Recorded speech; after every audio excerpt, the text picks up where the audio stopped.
तर अभिनेते अशोक सराफ यांना महाराष्ट्र भूषण पुरस्कार हा जाहीर करण्यात आलेला आहे। मुख्यमंत्री एकनाथ शिंदे यांच्याकडून या पुरस्काराची घोषणा करण्यात आलेली आहे। अभिनेते अशोक सराफ यांना मानाचा महाराष्ट्र हा भूषण पुरस्कार जाहीर झालेला आहे।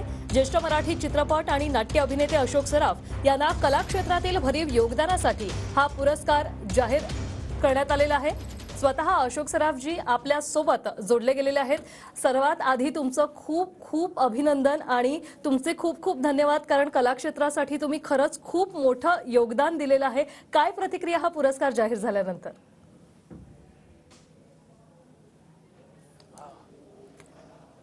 अर्थातच संमिश्र आहे तशी प्रतिक्रिया। मुळात म्हणजे हे अवॉर्ड मिळणं, हा पुरस्कार मिळणं ही खरंच मोठी मानाची गोष्ट आणि मोठ्या आनंदाची गोष्ट आहे। कारण आधी ज्या ज्या लोकांना मिळालं ते इतक्या नावथोर आहेत लोक की त्यांच्यानंतर मला त्या लाईनीत नेऊन बसवलं, ही माझ्यासाठी फार मोठी गोष्ट आनंदाची झालेली आहे। महाराष्ट्र भूषण म्हणजे महाराष्ट्राला भूषण म्हणजे जवळजवळ महाराष्ट्राचा नंबर 1 पुरस्कार आहे असं मी समजतो। आणि तो माझ्याकडे आला आहे, याच्यापेक्षा जास्त आणि चांगली आहे आनंदाची कुठली गोष्ट असणार। त्यामुळे आनंद तर झालेलाच आहे। इतका म्हणजे 50 वर्ष जी गेली मी सतत सिनेमा, नाटक आणि सिरियल करतोय, ती कुठेतरी सत्कारणी लागली, कुठेतरी गव्हर्नमेंटने आणि आपल्या प्रेक्षकांनी त्याची दाद घेतली, ही मला अतिशय मनाला भावून गेलेलं आहे, मला फार आवडलेली आहे। त्यामुळे मी आणखीन या गोष्टीला बांधला गेलेलो आहे की आपल्याला अजून करायचं आहे काहीतरी, काहीतरी वेगळं, काहीतरी चांगलं करायचं, ते चांगलंच। त्यामुळे मी आता फार सिलेक्टेड ह्याच्यात मी करतोय, पण काम मात्र निश्चित करत राहणार। कारण माझे तुम्ही आहात आणि तुमचा मी आहे, ते मी तुमच्याशिवाय मी राहू शकत नाही, तर मला काम करायलाच पाहिजे। नक्कीच संपूर्ण महाराष्ट्राला या बातमीनंतर आनंद झालेला आहे। आणि एक बायको म्हणून निवेदिता ताईंची सगळ्यात आधी प्रतिक्रिया काय, आणि जसं मुख्यमंत्र्यांनी सांगितलं कोणाकोणाचे फोन आले?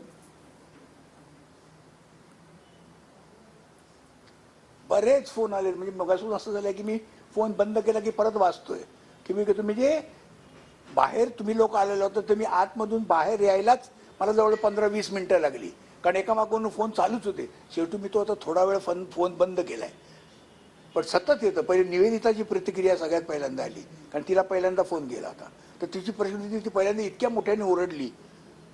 अर्थात तिला हा आनंद माझ्यासाठी होणार हे म्हणजे स्वाभाविकच आहे, कारण या माझ्या सगळ्या वाटचालीमध्ये तिचा हात आहेच, ती आहेच माझ्या मागेशी ठाम उभी आहे। त्यामुळे माझं घर सगळं तिने असं हे करून ठेवलेलं आहे की मला जास्ती काय इकडे तिकडे माझं काम शिवाय मी दुसरं काही बघूच शकत नाही अशी परिस्थिती करून ठेवली तिने। आणि तो मला कितीतरी फायदा झाला। म्हणजे माझं तिच्याबरोबर लग्न व्हायच्या आधी माझ्या भावाने सगळं घर सांभाळलं, आणि आता लग्न झाल्यानंतर आता ही सांभाळते, तर माझ्यासाठी ती नेहमीच वरच्या स्टेजला राहिलेली आहे। आणि तिचं योगदान फार मोठं आहे असं म्हणून मी माझ्या जडणघडणीमध्ये असं मला वाटतं। नक्कीच, खरं तर फक्त मराठीच नाही तर हिंदी चित्रपट सृष्टीमध्ये देखील तुमचं खूप मोठं असं योगदान आहे। एक विनोदी कलाकार म्हणून तुम्ही मर्यादित नाही राहिला, तर एका खलनायकाची देखील तुम्ही ओळख करून दिलेली आहे। यामध्ये तुमची आवडती भूमिका कोणती? नाही, काय असं माहिती आहे, आपण ना एखादी एक आवडती भूमिका असं नाही ठरवत आपण। ती आवडती भूमिका असं लोक जनरली म्हणतात की ती यशस्वी झाली तर ती आवडती, असं नाही आहे। आवडत्या तर सगळ्याच भूमिका आवडल्या म्हणून त्या केल्या, आणि मी त्या आवडतील अशा रीतीने पण केल्या। त्यामुळे मी एक आवडती भूमिका असं मी म्हणू शकत नाही, पण केल्या मी। म्हणजे निश्चित मी तुम्हाला सांगू शकत नाही की मला अशी आवडती भूमिका कुठली आहे। प्रत्येक भूमिका आवडते आहे, आणि त्या प्रत्येक भूमिकेसाठी मी तेवढेच श्रम घेतलेले आहेत, तेव्हा ती आवडलीच पाहिजे लोकांना। नक्कीच, आणि प्रत्येक भूमिका तेवढी हिटही झालेली आहे। खरं तर मराठी इंडस्ट्री ज्या जोडीने गाजवली ती म्हणजे लक्ष्मीकांत बेर्डे आणि अशोक सराफ। आज या दिवशी तुम्हाला नेमकी कोणाकोणाची आठवण येते? खरं तर या लोकांची आठवण म्हणजे साहजिकच आहे। माझ्यावर ज्यांनी काम केलं म्हणजे सचिनने जवळजवळ 15-16 पिक्चर केले असतील आम्ही दोघांनी मिळून। म्हणजे जास्तीत जास्त पिक्चर मी सचिन बरोबर केले। सचिन आणि माझी जोडी म्हणजे ही जमली होती। लक्षाने माझ्याबरोबर फक्त सिनेमात काम केले, नाटकात कधी नाही त्यांनी केलं। पण नाटकामध्ये आमचं दोघांचं जे टायमिंग जमून आलं आणि आम्ही बरोबर सगळं बांधून घेतले सीन एकमेकाच्या टायमिंगमध्ये, ते म्हणजे कधी न विसरण्यासारखे. त्यामुळे आमची जोडी पॉप्युलर झाली आणि हिट झाली. आम्ही दोघांनी जवळजवळ आतापर्यंत 50 एक पिक्चर केलेले असतील एकमेकांबरोबर. त्यामुळे आमची जोडी इतकी जमलेली होती की त्यामुळे टायमिंग जमल्यामुळे ते रोल खुलून द्यायचे आणि लोकांना जास्ती आवडते. की लक्ष्मीकांत गेल्यानंतर एक बाजू थोडीशी माझी कमी झाली की मला असा कोणीतरी दुसरा माणूस शोधावा लागला किंवा कोणीतरी तयार करावा लागला तसा. पण लक्ष्मीकांतच्या वेळेला काय त्याला त्याला त्याला उपजत त्याला ह्याचं ज्ञान असल्यामुळे रिदमचं, त्यामुळे त्या मला ते असं कधी कठीण पडलं नव्हतं त्यावेळेला. नक्कीच मामा, खरं तर आम्ही तुम्हाला रंगभूमीवर देखील बघितलेलं आहे आणि तुम्हाला चित्रपटांमध्ये देखील बघितलेलं आहे. तर रंगभूमीवरचे अशोक सराफ आणि चित्रपटांमधले अशोक सराफ हे दोघेही सेम आहेत की वेगवेगळे आहेत? निश्चित थोड्या बाबतीत थोडासा फरक आहे. वेगळे वेगळे तर आहेच. अभिनय काय असतो, अभिनय हा सगळीकडे सारखा, कधी कधी थोडा सादर करण्यामध्ये थोडं वेगळेपण असतं, ते बघायलाच पाहिजे. मी म्हणजे नाटकाची माझी सुरुवात केली ती अगदी म्हणजे जुन्या संगीत नाटकापासून सुरुवात केलेली आहे. म्हणजे संगीत नाटक आणि आत्ताचं नाटक यांना जोडणारा मी एक दुवा आहे की संगीत नाटकापासून आत्ताच्या नाटकापर्यंत मी काम करत होतो. माझे जेवढे म्हणजे काय, सॉरी मला साऊंड हे मिळतो त्यामुळे बोंब झाली. काय काय विचारलं होतं नाही?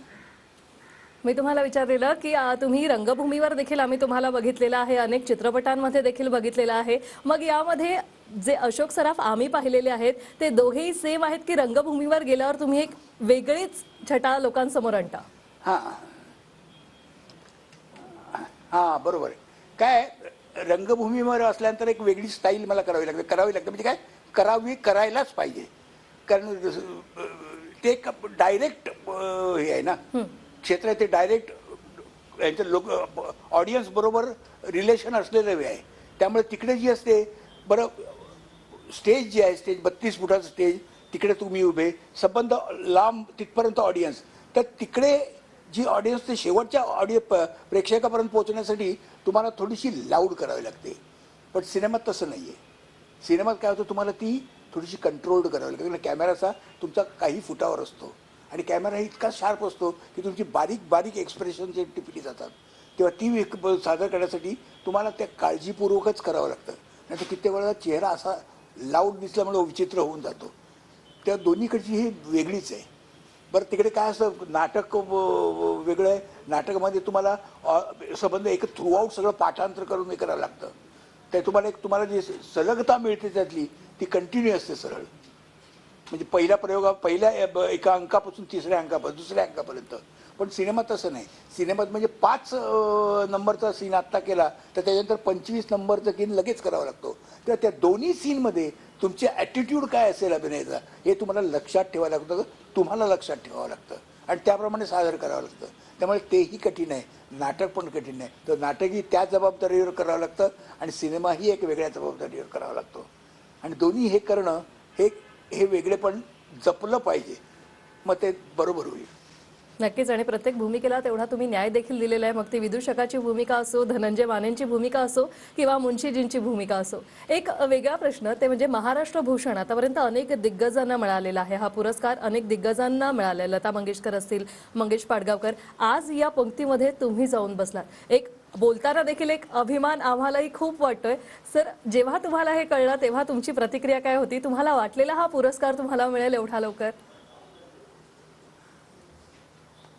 नाही, एवढ्या लवकर असं वाटलं नव्हतं आणि एवढं मी कार्य केलेलं असेल असंही मला वाटलं नव्हतं. पण मला आज त्यांच्या पंक्तीला नेऊन बसवलंय हीच माझ्या दृष्टीने एवढी होती की त्याच्यातून मी अगदी निशब्द झालो खरंच. कारण थोर लोक ज्यांना ज्यांना हे मिळाले त्यांच्या यादीत मी बसलो, ही म्हणजे मी काहीतरी केलं याची मला जाणीव व्हायला लागली आहे आणि तुम्ही मला ती जाणीव करून दिली त्याबद्दल मी कधी विसरू शकणार नाही आपल्याला. म्हणजे जे उपकार आहेत माझ्यावर असले. नक्कीच. खूप खूप अभिनंदन तुमचं आणि धन्यवाद तुम्ही आमच्याशी बोललात त्यासाठी. थँक्यू. धन्यवाद. तुम्हाला पण धन्यवाद, तुम्ही मला बोलायला चान्स दिल्याबद्दल.